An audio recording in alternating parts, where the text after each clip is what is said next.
As of this moment in live intraday trading, Plug Power, ticker PLUG, is trading at $2.52 per share, down a slight 0.20% on the day. But that tiny, almost flat movement masks the brutal volatility boiling just beneath the surface, as the stock has violently swung between $2.36 and $2.73 in the wake of its recent earnings report. The immediate headline reading expectation is that the company just beat earnings per share estimates, which sounds like a clear victory. The reality? That beat was simply a less severe loss than Wall Street had braced for, and it was paired with a miss on revenue. The market is now trying to figure out if this is a company showing operational discipline or one that's simply managing its own decline. This $2.52 price point isn't a valuation, it's a ceasefire line in a war between two completely opposite narratives. The common belief, the story that has kept Plug Power in the headlines for years, is one of a green future. This is the company that's supposed to build the entire hydrogen ecosystem, from the electrolyzers that create the fuel to the fuel cell stacks that use it. When investors see news of their Georgia plant hitting record production, they see the future arriving. They see a company that should be the Tesla stock of the hydrogen space, a first mover capturing an entire new market. This expectation is powerful. It's what draws in a massive amount of retail interest, with many people using the Robinhood app or the SoFi investing platform to make a bet on that clean energy dream. They see a stock that once traded over $70 and believe at $2.52 it's the bargain of a lifetime. They're not necessarily wrong about the vision. The world does need new energy solutions, but they are dangerously ignoring the present-day reality. The reality, the one that institutional traders using the Interactive Brokers platform for complex option strategies are focused on, is found in the deep, dark red of the company's financial statements.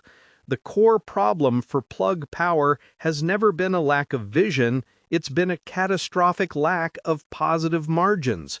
For years, the company has effectively been losing capital on its own sales. Think about that. The more they sold, the more they lost.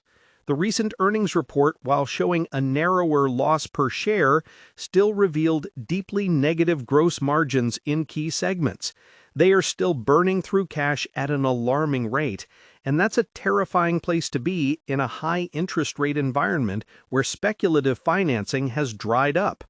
The going concern warning from earlier this year wasn't a clerical error, it was a 5-alarm fire.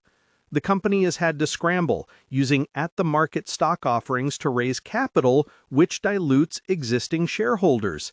This isn't the behavior of a dominant market leader like Apple stock or Nvidia stock, it's the behavior of a company fighting for its life.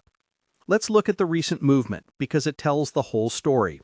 The stock has been trading with massive volume, over 160 million shares in recent sessions, which is significantly higher than its average. This isn't quiet accumulation, this is a slugfest. The stock popped after the earnings release on the EPS beat, but then, as analysts and investors actually read the report and digested the revenue miss and the still horrific margins, the selling kicked in. That's why we're seeing this tug-of-war right at the $2.50 mark. Canaccord Genuity just updated its price target to $2.50. That's not a bullish call. That's an analyst saying it's worth exactly what it's trading for and no more. This stands in contrast to the few remaining bulls like H.C. Wainwright, which holds a high price target, creating a massive divergence in analyst opinion that only adds to the volatility. The entire bull case now hinges on one single, incredibly complex factor: the 45V hydrogen production tax credit from the Inflation Reduction Act. The final guidance on this law is everything. It is the only path to profitability for Plug. The rules are complex. requiring proof of incrementality, using new clean energy sources, and temporal matching, using the energy in the same hour it was produced. This isn't a simple rebate, it's an operational and bureaucratic nightmare that Plug must solve. So what does this company actually do? For a long time, its bread and butter was building hydrogen fuel cells for forklifts, primarily for big customers like Amazon and Walmart. That's a solid, tangible business. But to get the high-flying valuation, they expanded into an end-to-end solution. This means they are now in 3 businesses. 1. Manufacturing fuel cells, their traditional business. 2. Manufacturing electrolyzers, the machines that make hydrogen, which they sell to other companies. 3. Producing and selling the green hydrogen itself from their own plants, like the one in Georgia. The idea was that by making their own fuel, they could lower the costs for their forklift customers and sell the excess. The reality is that building this network costs billions, and producing green hydrogen is, for now, still more expensive than their customers are willing to pay without massive subsidies. The company is trying to do everything at once, and it's stretching its balance sheet to the breaking point. This is where different investing sites offer different perspectives. A basic Robinhood stock trading interface might just show you the low price, while a more robust Fidelity trading platform would provide the research reports that highlight these deep systemic risks. This is a critical distinction for anyone considering an investment in this name. If you are a long-term holder, perhaps with a Fidelity IRA or using Fidelity mutual funds, your perspective is entirely different from a day trader. This stock is not a set-it-and-forget-it component for a Schwab Intelligent Portfolios or a SoFi Robo-Advisor account. This is a high-stakes, speculative gamble. The company's own management has set a target of achieving EBITDA positivity by the second half of 2026 and a $700 million revenue target for 2025. This is the expectation. The reality is that they must first fix their negative gross margins, and they must successfully navigate the 45V tax code. If they get the full $3 per kilogram credit and can produce at scale, the entire financial model changes overnight. If the credits are harder to claim or their production costs remain high, the cash burn continues. It truly is a binary outcome, and we see this split in how people are investing. Many are using Fidelity ETFs that track the clean energy sector, getting broad exposure. Others, doing self-investing, are using platforms like SoFi or their individual brokerage account at Fidelity to take a concentrated position, hoping to catch the 10x return.